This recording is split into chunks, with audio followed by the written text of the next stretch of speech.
Magnetismo pessoal, de Heitor Duville. Parte teórica. Capítulo 1. Considerações gerais. Definição: obras que devem ser estudadas, as leis psíquicas e como adquirir a influência pessoal. Definição: a expressão magnetismo pessoal nos veio dos americanos.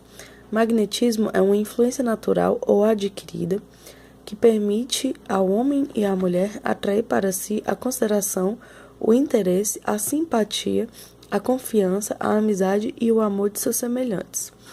Obter as melhores posições sociais, chegar ao poder e à fortuna, ou pelo menos ao bem-estar que todos desejamos. Essa influência nos põe imediatamente em contato com as energias que nos cercam, com as simpatias que flutuam incertas e indecisas na atmosfera e nos permite fixá-las em nós, para aumentar a nossa individualidade física e moral. Dá ao magnetizador o poder de realizar, mesmo à distância, curas extraordinárias e ao hipnotizador o de sugerir o que quiser. É ela que dá a cada um de nós a intuição, essa percepção íntima, feita com os sentidos do espírito, que permite distinguir o que nos é bom e útil do que nos prejudica.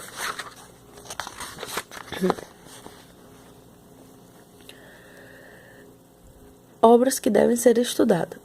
3 obras traduzidas do inglês são particularmente recomendáveis ao estudante para o conhecimento do magnetismo pessoal. Na ordem da importância, eu lhes atribuo são elas: 1. A Força do Pensamento, Sua Ação e Seu Papel na Vida, volume 1, de William Walker Atkinson. Atkinson é o mesmo sobrenome de um cara de um livro de química que eu tinha. Novas Forças Mentais, que é o livro 2, Meio de Utilizá-las, 4 volumes, de Prentice Mulford. Livro 3, Curso de Magnetismo Pessoal, do Autodomínio e do Desenvolvimento das Aptidões Naturais, volume 1, de Turnbull e V. Turnbull. Os 2 primeiros autores consideraram o pensamento convenientemente dirigido pela vontade como a causa direta da nossa felicidade ou infelicidade. Os pensamentos dos diversos indivíduos repelem-se, atraem-se e combinam-se, segundo certas leis de afinidade, para formar pensamentos novos. Para adquirir influência pessoal em elevado grau, basta, portanto, alimentar tão somente pensamentos altruístas, benevolentes e bons, que atraiam os pensamentos da mesma natureza, para formar uma espécie de capital que se emprega, consciente ou inconscientemente, para chegar ao fim desejado.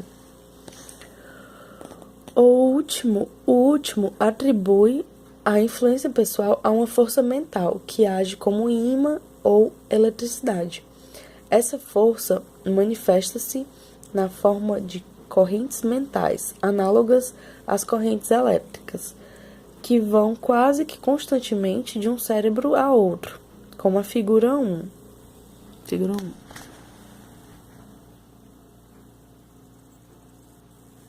Correntes mentais de Turnbull. E os mais influentes são os que sabem armazenar em si uma espécie de bateria, a maior soma de força que lhes pertence propriamente e que lhes vem dos outros. Aqui tem as notas de rodapé, vejamos.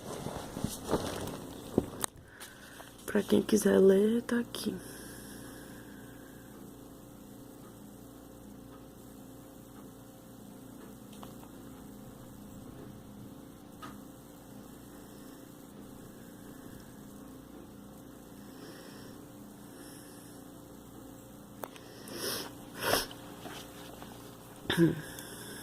Ainda que pareça resolver apenas certos aspectos da questão, a teoria das correntes mentais merece maior consideração.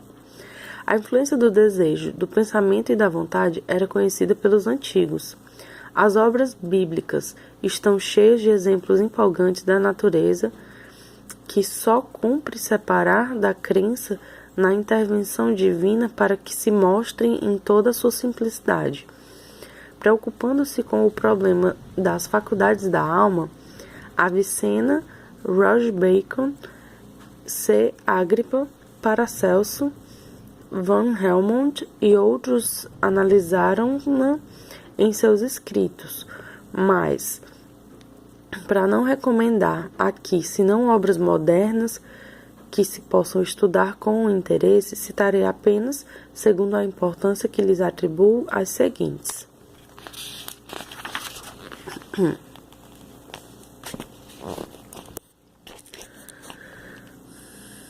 O Homem Invisível e Invisível,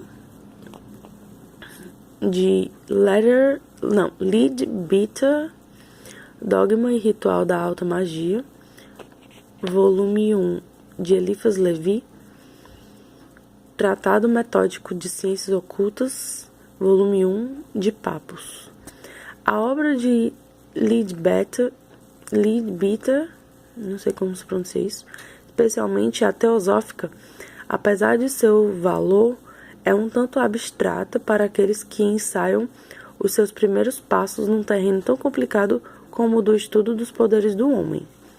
A de Eliphas Levi, considerada como uma obra clássica do ocultismo, mereceria o primeiro lugar desta segunda categoria.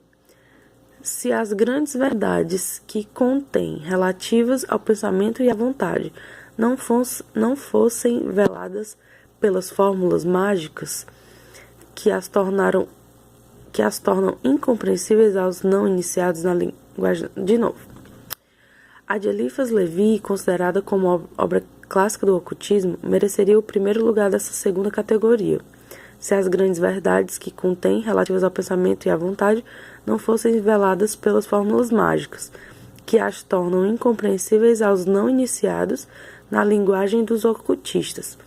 Enfim, a de Papus contém profundas observações que necessitam... Perdeu o foco aqui. Que sacos.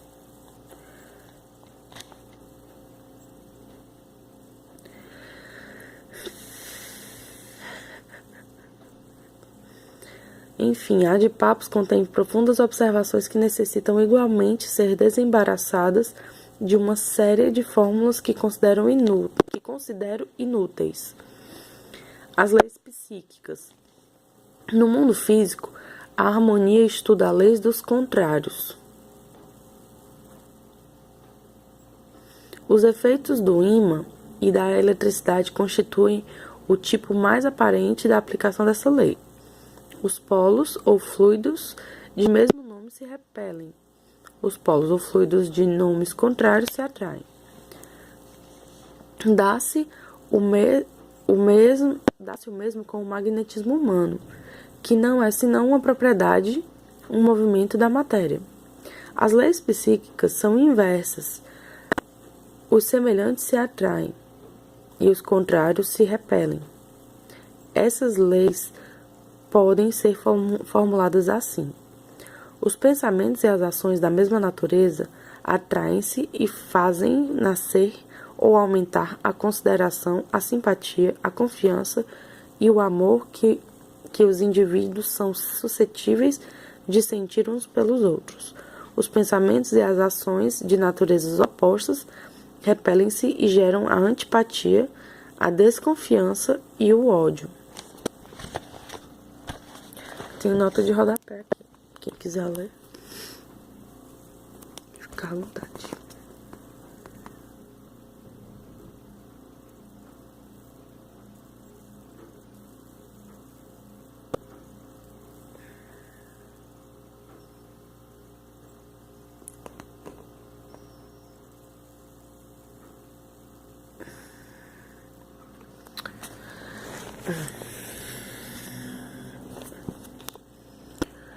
Nossos pensamentos podem ser considerados como corpos materiais.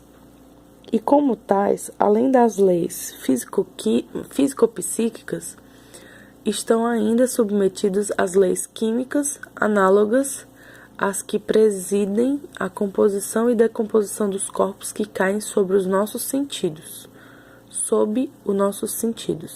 Assim, eles se comunicam e se transformam reciprocamente, passando num movimento contínuo de um indivíduo a outro. Aceita há bastante tempo deu origem a este sábio provérbio: as más companhias corrompem os bons costumes. Como adquirir a influência pessoal? Os diferentes autores que trataram da questão não concordaram absolutamente sobre as condições que o homem deve observar para adquirir a influência pessoal, quando não a possui, e para aumentá-la quando a tem em certo grau. Alguns atribuem essa influência ao regime vegetariano, sem observar que ela pode algumas vezes existir em grau elevado em certos intemperantes que abusam do uso da carne. É o quê? Eu nunca tinha visto essa relação. Atribuem-se outros à castidade, sem terem em conta que ela também se encontra em pessoas que estão muito longe de serem castas. Pensam outros ainda que ela está por toda parte na natureza e que, pela respiração praticada segundo certas regras, se possa colhê-la no ambiente, que se possa mesmo tomá-la da força muscular convertida em energia psíquica. Resumindo a questão, digo que todos estão mais ou menos de acordo em admitir que, quando adquirida, ela se manifesta sob a influência do pensamento ou da vontade, e age junto ou separadamente desta, sem que disto tenhamos consciência.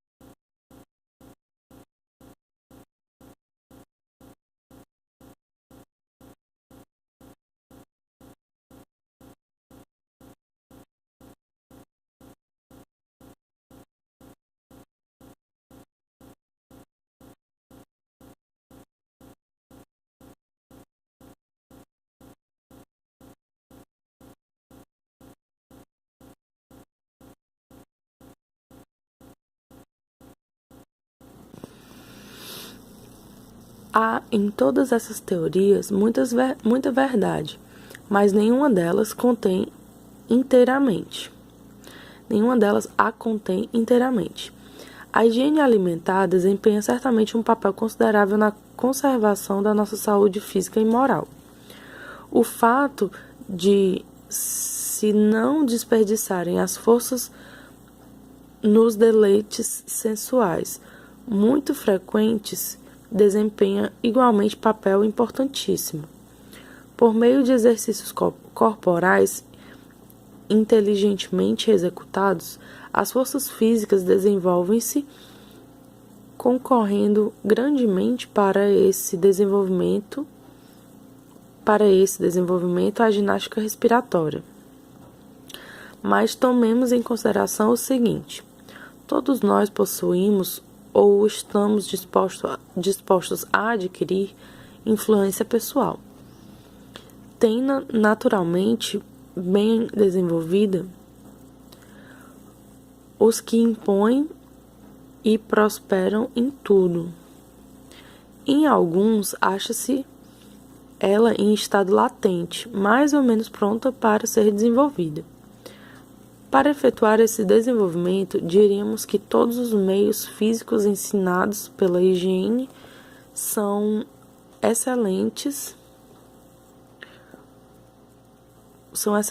com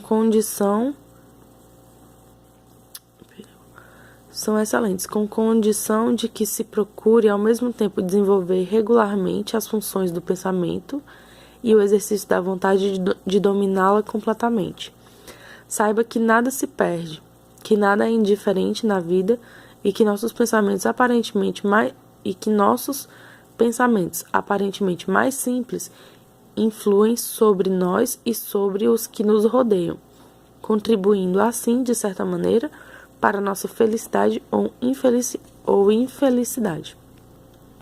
Os pensamentos que emitimos com persistência se apegam a nós, atraindo outros da mesma natureza, e formam ao redor de nós uma espécie de atmosfera ou aura, palavra latina que corresponde ao nosso sopro, vapor sutil, mais ou menos densa ou delgada, e que constitui algo da nossa personalidade. Dessa atmosfera irradiam em torno de nós. Perdeu o foco de novo.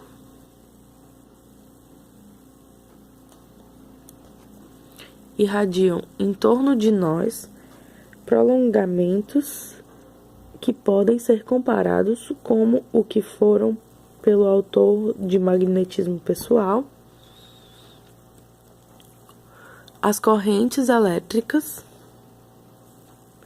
ou melhor, as linhas de força observadas em torno dos ímãs, como o demonstra o espectro magnético, figuras 2 e 3. Isso é um espectro magnético. Isso aqui também.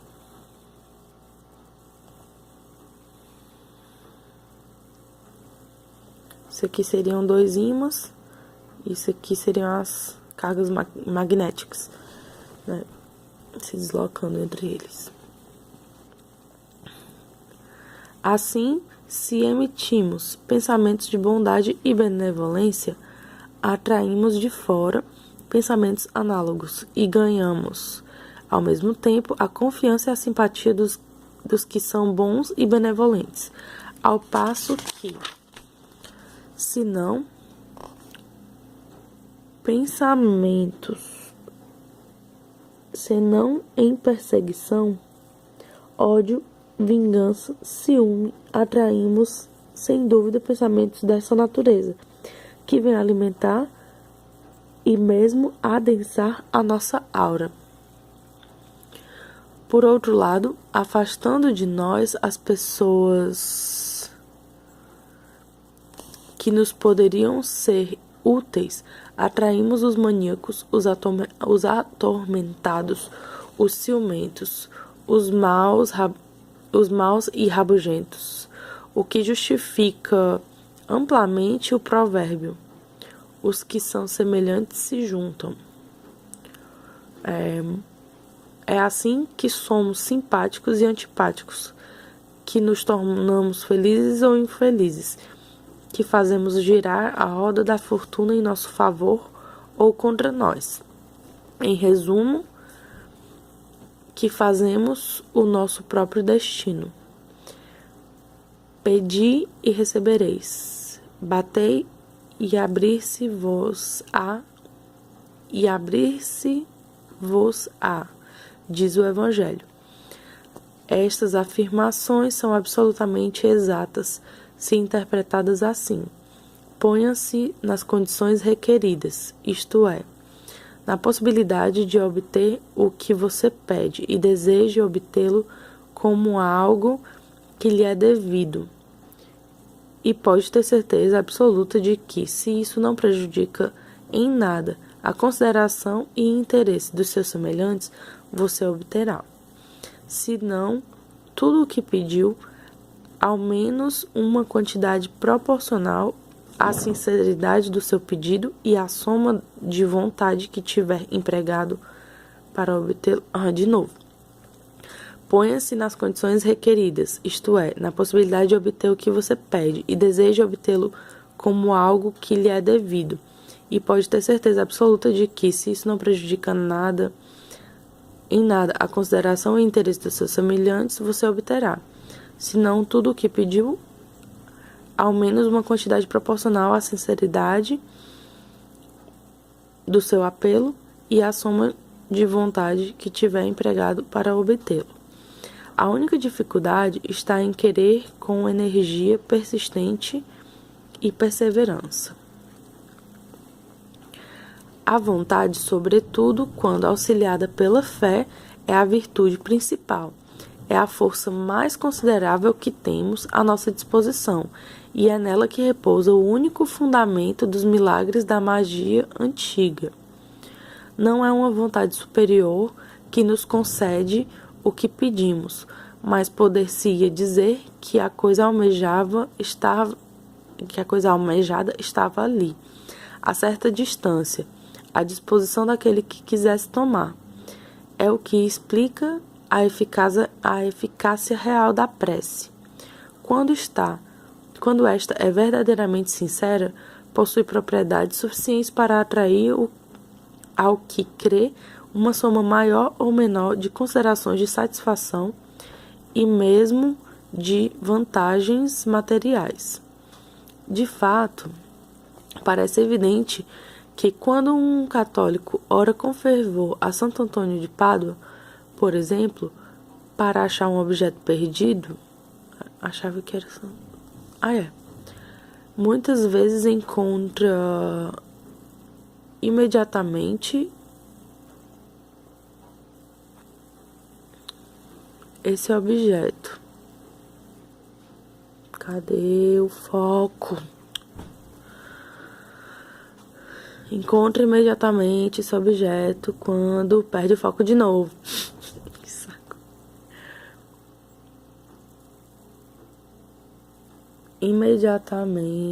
Encontra imediatamente esse objeto